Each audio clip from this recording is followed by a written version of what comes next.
ये दिल्ली का शाम का व्यू है। आसमान में चांद का एक टुकड़ा है, देखिए निकला हुआ। ये सामने नोएडा लिंक रोड है।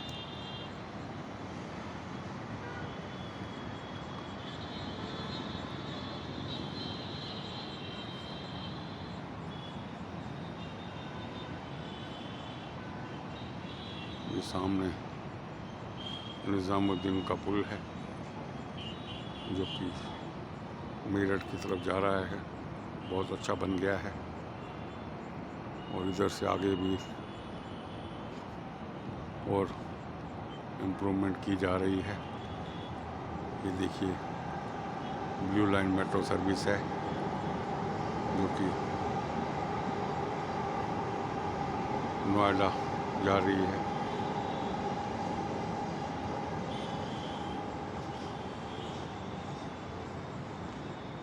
ये आसमान क्लियर है इस टाइम।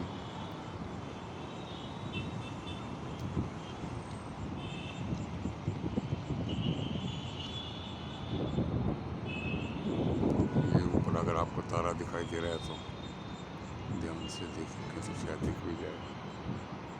तारे भी आसमान में क्लियर हैं।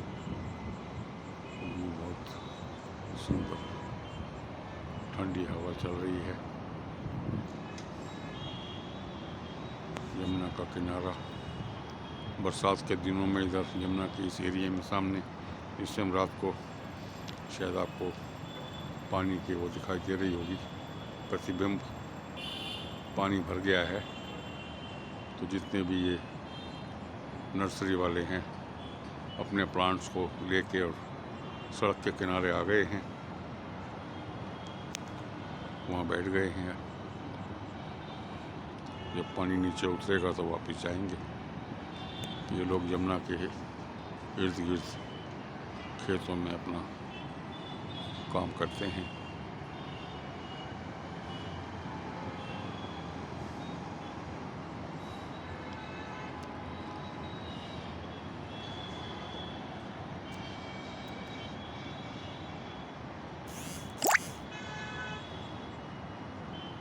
ये अक्षरधाम का व्यू रात में जगमग रहता है। तो दिल्ली में करीब 2 करोड़ लोग हैं और 40 लाख व्हीकल्स सुबह और शाम चलते हैं।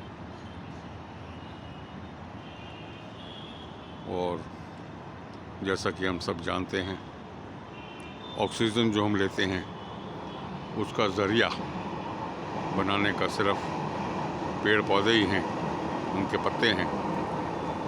क्योंकि ये सब स्ट्रक्चर बन गया है सिटीज़ में, तो पत्तों की संख्या कम होने से ऑक्सीजन जनरेशन कम है। और जिस एरिया में 10-20 लाख लोग रहने चाहिए, वहाँ 2 करोड़ लोगों को ऑक्सीजन चाहिए, वही सांस लेने के लिए।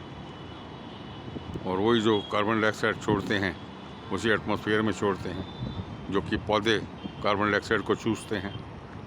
तो कार्बन डाइऑक्साइड पूरी नहीं चूस पाते क्योंकि पत्ते कम हैं। तो इसीलिए बच्चों को भी सब कुछ सिखाया जाता है कि भाई पेड़ों की रक्षा करें।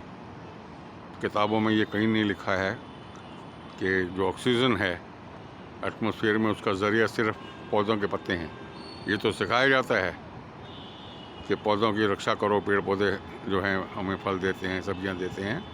लेकिन जो ऑक्सीजन वाला पॉइंट है उसको एम्फसाइज और कर देना चाहिए कि जो हम सांस लेते हैं वो भी सिर्फ पत्तों से ही आता है।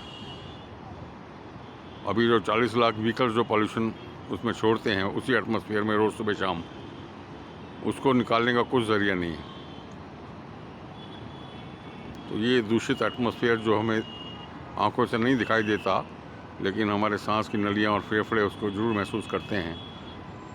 और जो लोग स्वस्थ हैं बिल्कुल उनको इतना शायद महसूस नहीं होता होगा, लेकिन जिनको ज़रा भी फेफड़ों का या अस्थमेटिक कुछ है समस्या, उनको ऑक्सीजन जितनी मिलनी चाहिए नहीं मिल पाती।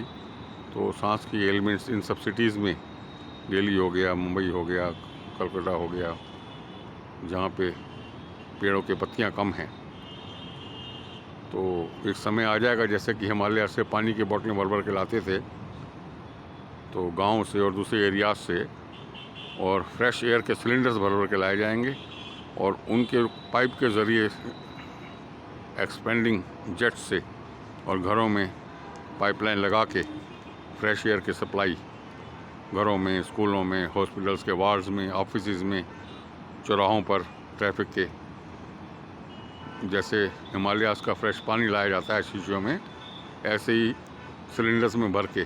बल्कि एक स्टार्टअप का आइडिया ये बड़ा अच्छा बन सकता है कि छोटे छोटे सिलेंडर्स जैसे गैस के सिलेंडर्स होते हैं, उसमें वहाँ से कंप्रेस्ड एयर भर के लाई जाए। इसमें ऑक्सीजन भरी होगी, फ्रेश एयर होगी, पार्टिकल्स नहीं होंगे और दूसरी गैसेस नहीं होंगी, तो वो फ्रेश एयर अपने घरों में लोग सिलेंडर्स के थ्रू माध्यम से ले लेंगे। उसका फ़ायदा ये भी है कि जब कभी बिजली चली जाए तो वो कंप्रेस्ड एयर का जो लूअर्स के थ्रू, जो किचन में आप खड़े हैं या बेडरूम में हैं या ड्राइंग रूम में बैठे हैं या बच्चे स्कूल में पढ़ रहे हैं, जो हॉस्पिटल के वार्ड्स हैं, वहाँ पे ऑक्सीजनेटेड फ्रेश एयर मिल पाएगी। तो ये खूबसूरत सिटी जो है, इसका जो एटमॉस्फेयर है वो इतना ज़्यादा पोल्यूटेड हो चुका है इन सब चीज़ों की वजह से, और जो उसको क्लीन करने के लिए ऊपर क्रिएटर ने लीव्स दी थी कि भाई इतने लोगों के लिए ये एनफ है, उसमें नंबर ऑफ़ पीपल बढ़ गए, व्हीकल्स बढ़ गए, जो कि क्रिएटर ने हिसाब नहीं लगाया था कि इतने एरिया में इतने लोग रहने लग जाएंगे या इतने व्हीकल्स आ जाएंगे, बन जाएंगे, और इतने प्लांट्स होने चाहिए उतने प्लांट्स उस एरिया में नहीं रहेंगे। और जो प्लांट्स हैं भी तो उनकी लीव्स वाले वो प्लांट्स नहीं हैं, सूखे हुए हैं। तो लीव्स के जो पोर्स होते हैं उनमें से ऑक्सीजन निकलती है। तो इस चीज़ को स्कूलों में भी पढ़ाना चाहिए और मोदी जी भी मन की बात में कभी इस पॉइंट को कवर कर दें कि ऑक्सीजन वाला पॉइंट एम्फसाइज कर दें, जो बच्चों को स्कूलों में नहीं सिखाया जा रहा। पौधों की रक्षा, पेड़ों की रक्षा, वन की रक्षा तो सिखाया जा रहा है, लेकिन स्पेशल एम्फेसिस जो है ऑक्सीजन वाले पॉइंट पे देने की ज़रूरत है। तो व्यू को एंजॉय करिए और सिटी को, इसके रिवर को, जितने बड़े बड़े शहर हैं, पेरिस हो गया, लंदन हो गया, उन्होंने अपने रिवर्स को ब्यूटीफाई किया है। उसमें स्टीमर्स चलते हैं, उसको बोटिंग के लिए जो है और टूरिज़्म के लिए डेवलप किया गया है।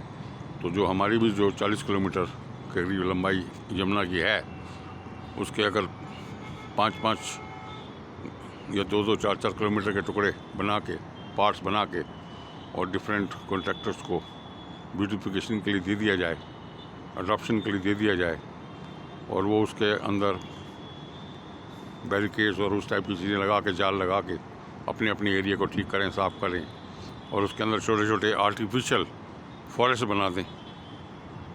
उसमें सीमेंटेड वो बना के जाल, और उसमें फॉरेस्ट लगा के पौधे लगा दें, उसमें मिट्टी भर दें, जैसे पिलर्स होते हैं, चारों तरफ उसके पानी रहेगा और अंदर मिट्टी रहेगी, और उसमें वो बड़े बड़े करीब 50 फीट 100 फुट बड़े, चाहे उस रेक्टेंगुलर हों, उस टाइप के छोटे जो टीले बन जाएं यमुना के अंदर, लोग वहाँ बोटिंग भी करें और उनमें टीलों पे जाके छोटे छोटे रेस्टोरेंट्स हों। ये सब आइडियाज़ हैं। तो मैंने वीडियो बहुत लंबी हो गई, तो कुछ आइडियाज़ शेयर किए हैं, आप लोग भी शेयर कीजिए आगे, और जो कंसर्न लोग हैं उनको इस वीडियो को ज़रूर पास ऑन कीजिएगा अपने सर्कल में, और अपनी सिटी को, इसके रिवर को और ब्यूटीफाई करने में जो जिसके जहाँ भी जो लिंक्स हैं उसको ज़रूर और है अच्छा बनाने में अपना अपना कंट्रीब्यूशन ज़रूर दें। ज़िंदगी का एक ऑब्जेक्टिव ये भी है कि जब तक हम हैं और इस समाज के लिए, सोसाइटी के लिए अगर कुछ हमारा कंट्रीब्यूशन हो सकता है उसको अच्छा बनाने में, तो हम ज़रूर करें। Thank you.